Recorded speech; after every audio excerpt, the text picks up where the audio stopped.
안녕하십니까. 이어서 경남 소식입니다. 어제 합천의 낮 최고 기온이 39.5도까지 올라가 올 들어 경남의 최고 기온을 경신했습니다. 이 같은 폭염으로 전력 사용량이 급증하면서 노후 아파트에서 정전이 잇따르고 있는데요. 대비를 잘 하셔야겠습니다. 보도에 손원혁 기자입니다. 전기가 나가 어둠에 쌓인 창원의 한 아파트 단지. 밤이 돼도 식지 않은 열기에 주민들은 집 밖으로 나왔습니다.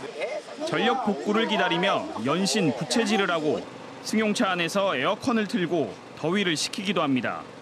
임시 조치가 될 때까지 250여 가구 주민들이 12시간 반 동안 불편을 겪었습니다. 선풍기도 안 틀어지니까 제일 더운 거고 식사랑 그다음에 냉장고가 안 돌아가는 게 제일 크죠. 40년 된 아파트로 오래된 변압기에 과부하가 걸린 겁니다. 냉방기기 등 늘어나는 전력 사용량을 견디지 못한 것으로 추정됩니다. 지난주에만 에어컨이 10몇 대가 들어왔다고, 이 아파트에. 변압기는 정해져 있는데 그러니까 과부하 때문에 견디지를 못한 거죠. 어쩔 수 없이 변압기를 교체하기로 했습니다. 경남에 20년 이상 된 변압기를 두고 있는 아파트는 232곳, 30년 이상 된 아파트도 10곳이나 됩니다. 모두 변압기 교체나 용량 증대가 필요하지만 설비 공사까지 수천만 원에서 억대에 이르는 비용 부담 때문에 제때 이루어지지 않고 있습니다. 1에서 2kW 정도면 충분했지만 현재 와서는 세대당 용량이 3kW를 훨씬 넘고 있습니다. 계획을 세워서 교체하는 게 가장 좋고요. 한국전력은 당장 교체가 어렵다면 비상용 자가발전기 등 대비 장치를 마련하고 변압기별 부하를 모니터링해 적정 부하 이하로 유지되도록 주민 협조를 구해야 정전을 막을 수 있다고 조언했습니다. KBS 뉴스 손원혁입니다. 아파트 경비원과 청소 노동자들은 무더위 속에서도 분리수거 등을 하느라 평소보다 더 고될 수밖에 없는데요. 하지만 쉼터가 있어도 에어컨도 없고 찜질방 수준이어서 더위를 식히지도 못하고 폭염에 방치돼 있습니다. 차주아 기자의 보도입니다. 36도가 넘는 폭염 속에서 60대 경비원이 분리수거에 한창입니다. 흩어진 재활용품을 정리하다 보면 어느새 목덜미에 땀방울이 흘러내립니다. 경비실에 있는 낡은 선풍기로 더위를 식혀보지만 별다른 도움이 되지 않습니다. 이렇게 밖에서 이렇게 분리수거하는 날은 땀 고데기죠, 땀 고데기. 나도 들증이 꿀렁꿀렁. 내가 조금 있으면 밖에 내게 또 하던가. 어떻든 어제도 그걸 하지. 공공기관 청소노동자들은 사정이 더 딱합니다. 선풍기 한 대도 없는 곳에서 분리수거를 해야 하고 습한 화장실 청소까지 하면 땀으로 흠뻑 젖게 일쑤입니다. 잠시 한숨 돌릴 쉼터는 오히려 찜질방 수준입니다. 화장실을 개조해서 만든 구청의 청소노동자 쉼터입니다. 안으로 들어가면 습한 기운이 몰려오는 데다 양 사방이 막혀 있어서 실내인데도 찜통더입니다. 3명이 모두 앉기도 어려울 만큼 비좁고 선풍기를 틀어도 더운 바람만 나와 있으나 마납니다. 땀이 우리 여기 밥 먹으면 줄줄줄줄 한다니까. 요거 아무 소용없어. 공기가 서로 주고받고 해야 되는데 그게 안 되니까. 혼자는 저 밖에 저 나무 밑에도 쉬고 그래. 저거 펴지 뭐. 전국적으로 계속되는 폭염 속에 온열 질환 환자가 속출하고 있지만 청소노동자들은 고된 노동 속에도 잠시나마 더위를 피할 곳도 없이 방치돼 있습니다. KBS 뉴스 차주아입니다. 오늘 영결식을 앞두고 고 노회찬 의원의 영정이 지역구인 창원에 들렀습니다. 고인과 평생을 함께 싸워온 동지들은 물론 일반 시민들도 먹먹한 마음을 감추지 못했는데요. 이대환 기자가 노 의원의 지역구 마지막 인사 현장을 다녀왔습니다. 고 노회찬 의원의 영정이 서울 빈소를 떠나 지역 구민들과의 작별 인사에 나섰습니다. 노 의원이 노동자들의 대량 해고를 막겠다며 숨지기 직전까지 찾았던 투쟁의 현장. 삶의 경계선을 넘어온 동지를 맞은 노동자들은 먹먹한 인사말을 건넵니다. 그 무거운 짐들 저희가 살은 산자인 저희가 안고 묵묵히 가겠습니다. 이제 그 무거운 짐들 내려놓으시고 편히 쉬셨으면 좋겠습니다. 지난 40년 투쟁 끝에 진보 1번지 창원에 마련한 둥지.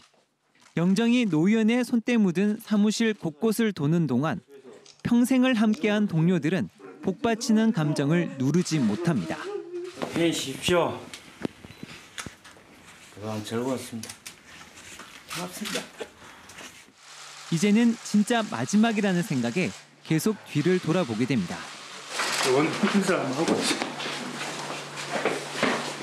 늦은 밤 도심 광장에서도 추모의 물결이 이어집니다. 진보와 보수, 남녀노소를 떠나 고인이 생전 추구했던 가치를 다시 한번 새겨봅니다. 북한의 정의는 결코 지지 않으며 끝나지 않은 우리들의 길, 진보의 길 잊지 않습니다. 지역민들과 마지막 밤을 보낸 노 의원은 오늘 오전 10시 국회 연결식을 통해 경면의 길에 들게 됩니다. KBS 뉴스 이전입니다. 경남의 대표적인 가을 축제인 진주 남강 유등축제가 3년 만에 다시 입장료를 받지 않기로 했습니다. 입장료 유료화는 폐지되지만 시민 참여 확대를 유도해야 하는 과제도 남았습니다. 보도에 황재락 기자입니다. 지난 3년 동안 관람객에게 입장료를 받은 진주 남강 유등축제. 입장료와 기타 수익으로 축제 자립화에는 성공했지만 전면 유료화와 가림막 설치는 불통행정과 주민 참여 배제라는 논란이 끊이지 않았습니다. 민선 7기 출범과 함께 올해부터 유등축제 입장료 폐지를 결정한 진주시. 그동안 추진된 축제 유료화는 시 예산 절감과 수익성에 집착한 결과 지역 상권 위축 등 경제 효과에서 잃은 것이 더 많다는 지적이 나왔습니다. 예산을 절감하여 100억 원 이상에 달하는 직접 경제 효과를 포기하였습니다. 이것은 결국 소탐대실한 결과를 초래한 것이 된 것입니다. 입장료가 다시 폐지되면 유등축제에만 해마다 약 20억 원가량 진주시 예산이 투입돼야 하는 상황. 시민 공감대 형성과 입장료 무료화 이후에도 콘텐츠 경쟁력 강화는 우선 풀어야 할 과제입니다. 조금 부실해 보이는 부분이 생길 겁니다. 축제는 한번 잘못 인식이 되고 별로 재미가 없어지면 재방문이 확 떨어지는. 또 진주시가 축제 수익성 대신 공공성에 무게를 둔다면 더 많은 시민 참여를 유도해야 한다는 지적도 제기됐습니다. 서로 비판하기보다는 공동으로 축제의 성공을 위해서 같이 민관이 함께 노력하는 시간들이 되었으면 좋겠습니다. 진주시는 이번 공청회 결과를 바탕으로 다음 달 초 입장료 무료화 등을 주요 내용으로 한 올해 유등축제 운영 방향을 최종 결정할 계획입니다. KBS 뉴스 황지락입니다.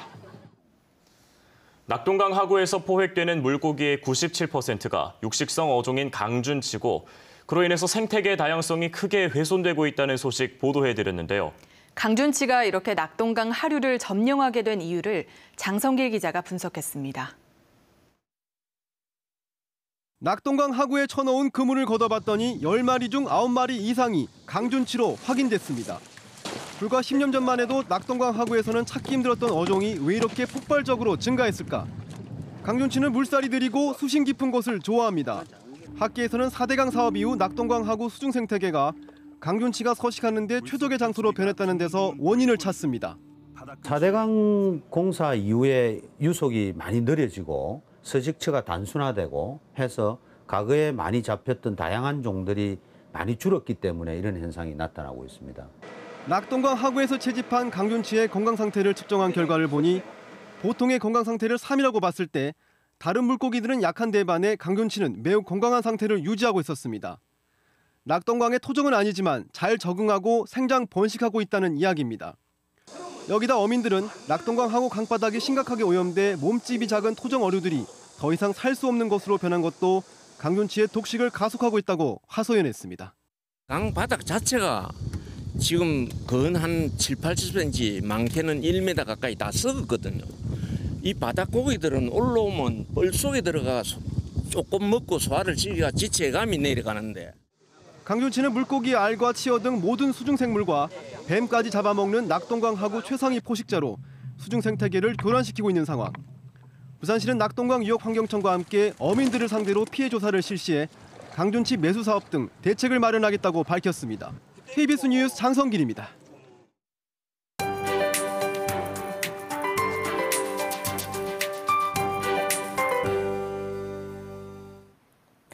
이번 폭염 대체 얼마나 더 가야 끝을 보일까요? 어제 경남 지역은 또 한 번 올해 최고 기온의 기록을 경신했습니다. 어제 합천의 낮 최고 기온 39.5도로 지난 20일 창녕의 39.3도의 기록을 넘어섰는데요. 그래도 오늘부터는 다행히 구름이 좀 끼면서 일시적으로나마 기온이 내림세를 보이겠습니다. 오늘 창원의 낮 최고 기온 35도로 어제보다 1도 정도 낮겠고요. 내일과 모레는 33도로 오늘보다 2도 정도 더 내려가겠습니다. 그리고 오늘은 또 반가운 소나기 소식도 나와 있습니다. 오후에 대기가 불안정해지면서 중동부 지역으로 한때 소나기가 지나겠는데요. 5에서 30mm로 비의 양이 많지는 않지만 그래도 잠시나마 더위를 식혀줄 수는 있겠습니다. 다만 비가 내리는 동안 천둥과 번개를 동반하는 곳이 있어서 주의하셔야겠습니다.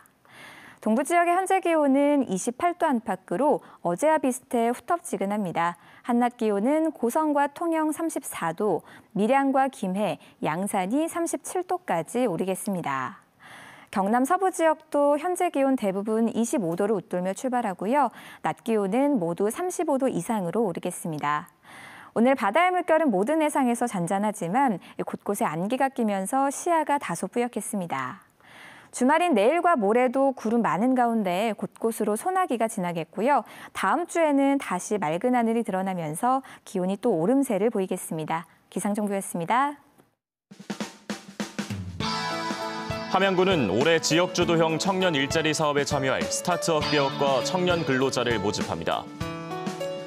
거제경찰서는 혼자 사는 여성의 안전을 지키기 위해 여성 1인 거주지의 창문과 베란다에 잠금 장치인 폴리헨즈를 설치하고 있습니다.